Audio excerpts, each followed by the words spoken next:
Hi, my name's Juliet, and today I'm talking about themes in Scrivener 3 for Windows. No, not choosing them, we did that a long time ago. But making them. You did realise you could make your own, didn't you?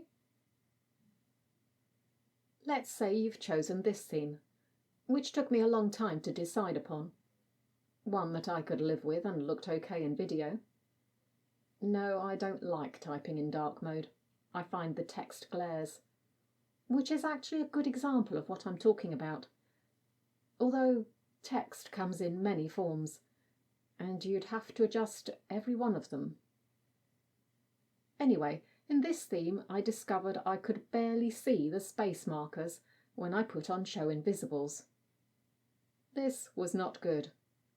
So I went into File, Options, Appearance, and Textual Marks, and made them darker.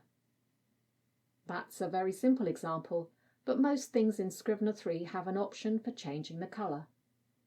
So you could brighten something up, or darken it down, or change the colour entirely.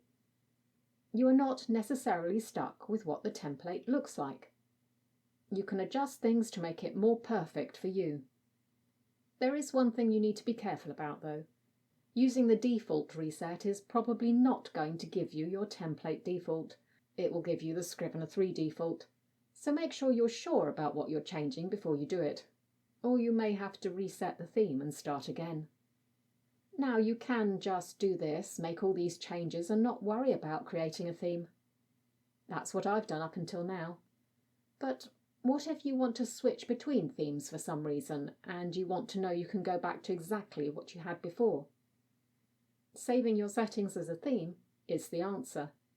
To do that, go to Window, Themes, and Save Theme to File.